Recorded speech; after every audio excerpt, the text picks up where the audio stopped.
Yo, what's up, guys? I'm TB, and I want to get right into this episode this week because we actually have a lot of stuff to unpack. This week's gonna be episode level, episode 18 of the legendary hero. And to be honest with you, he is pretty legendary, just like actually in his skills and when it comes to the story and where he comes from.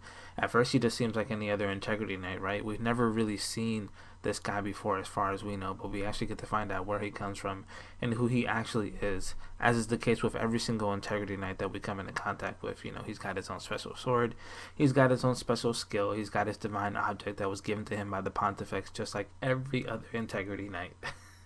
So, he actually got some pretty cool skills.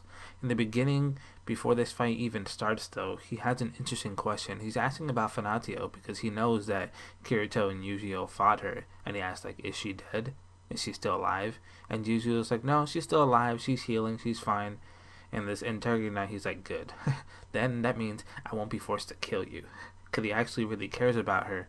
Fanatio was his apprentice, and he was her master, so he wants to make sure that he's okay. And then Yugioh gets upset. He's like, do you only care about her? Do you not care about any of the other integrity knights? Since he's the first one, he's the first integrity knight, he's in charge of all the other integrity knights. Of course, he has his own apprentices and other people have their own apprentices, but he was specifically in charge of Fanatio, I guess. And he's like, you know what, I guess, but when it comes down to it, I only feel like I had to avenge the people that were defeated, in combat, which makes sense.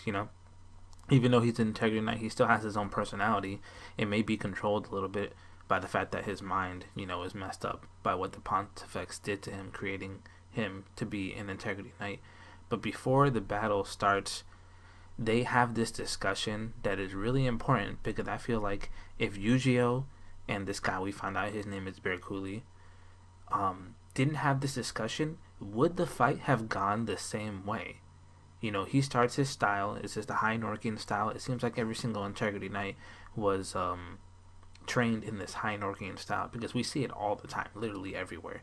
The only person who has a different style is Kirito and Yugioh, because he, of course, comes from a different world and played different games. He's got the Ironclad style.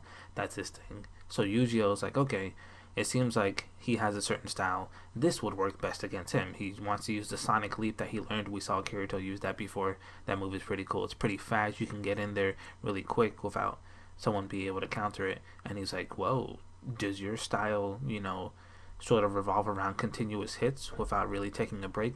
And he's like, yeah, so what if it does? He's like, well, I fought knights like that in the Dark Territory before, and they used to beat my ass. He admits it. Like, at first he didn't know how to deal with it.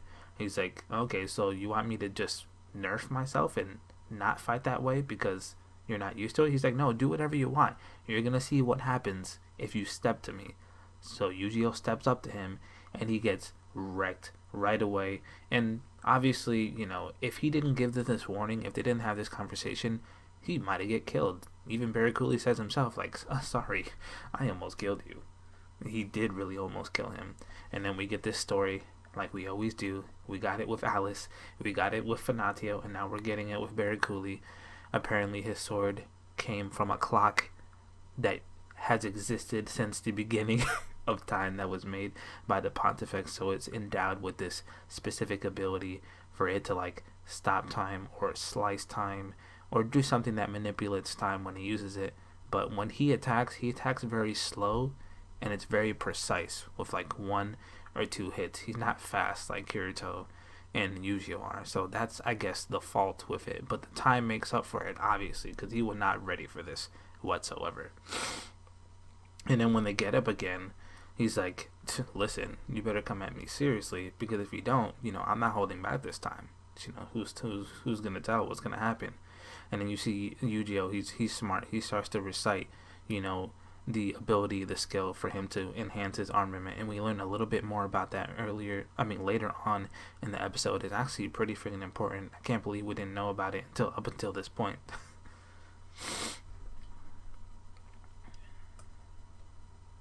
So Yugioh, does his enhanced armament. He's about to use his ice to fight against Berkuli. He uses it in a pretty unique way. We've never seen him use his ice this way before. He creates ice in front of him, right? And he slashes it with his sword. Well, this was a distraction because he sent his sword flying up into the ceiling and froze it in place, and then he attacked Berkuli with what looked like his sword, but it was a sword made out of ice.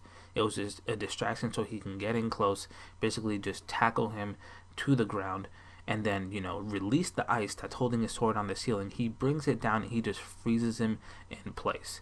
And you would think that this was enough, to keep him there, but obviously it wasn't. It wasn't enough for Alice, and it wasn't enough for Fanatio.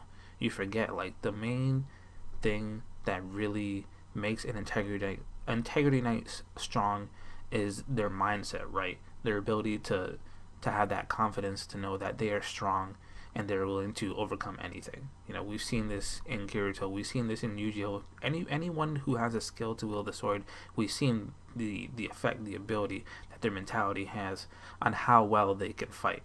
So the ice wasn't enough. But this is when we get that flashback when Yugioh and Kirito are talking with Cardinals. He says there's two ways that you can use your sword.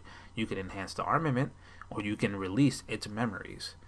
And this is ridiculous because releasing its memories is really freaking strong. But if your object authority is not strong enough to handle the released memories of your sword, whatever it is, because that one Integrity Knight had a whip, right? And when he released its abilities, it turned into a snake. She said it released its savage power. Well, Yugioh does this in this episode. He decides to not really listen to Cardinal's warning, because at the end of the day, he really had nothing else to do. He had nothing to lose. He released the memories of the Blue Rose Sword, and apparently the skill that the Blue Rose Sword has is to sap the life of anything that it's frozen. So it freezes both of them. And when it's freezing both of them, it's taking away both their lives, obviously. And then Yugioh explains that he's banking on the fact that he has more health because he's younger, and his maximum health is going to be a little bit higher than Berkuli's health. So at the end of the day, he's going to end up winning. But at the same time, he is frozen there. He can't move. He's frozen in place. And when he's frozen in place, we meet a new character. We never met him before. We never seen him before. We never heard of him before. He comes out of nowhere. He's like this jester looking dude. His name is actually really hard to pronounce, but Berkuli pronounces it pretty, I'll put it on screen right now.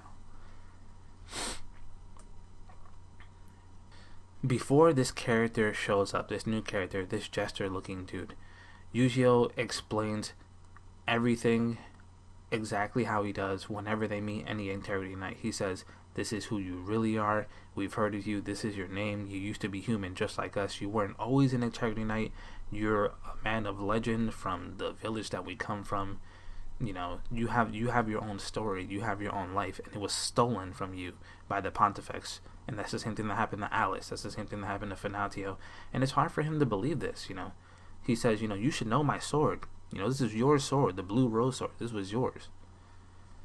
He even has memories of defeating the dragon, so that makes sense. And even though it's hard for him to really believe the story, he seems to believe Yugioh over this jester-looking dude. But this guy is just not having it. He's like, you betrayed the Pontifex, you didn't do your job correctly, and he ends up freezing the dude. He does some spell called deep freeze, and he's not just frozen. He looks like he's got petrified or turned to stone or something like that.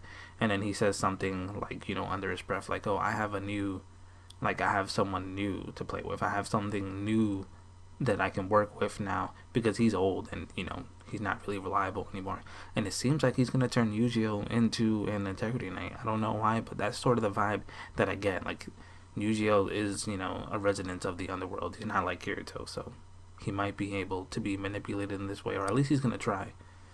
And that's close to the end of the episode. But before the episode actually ends, we get a little bit of time with Alice and Kirito, and they had their little bonding moment. They're eating buns or whatever, and then Kirito mentions to Alice that she has a sister, and at first she gets upset because she doesn't know what he's talking about. But then she has a little bit of a flashback, just like every Integrity Knight does when you bring up their memories, that she remembers someone who looks like her sister. So she's open to hearing what he has to say. That's the end of the episode. There was a lot of stuff that happened this episode. A lot of things revealed to different people, and I was wondering how it was going to go, because after Yugioh defeated this Integrity Knight, the first one, the last line of defense, basically, is what it seemed like. He was going to have to go after the Pontifex next, right? But that didn't happen. So we're going to see what happens. Hopefully, Kirito and Alice team up to defeat whatever comes next, because I don't think Kirito can handle this on his own. Anyway, let me know what you guys thought of this episode. Let me know what you thought of the review, and I will see you next week. See, bye.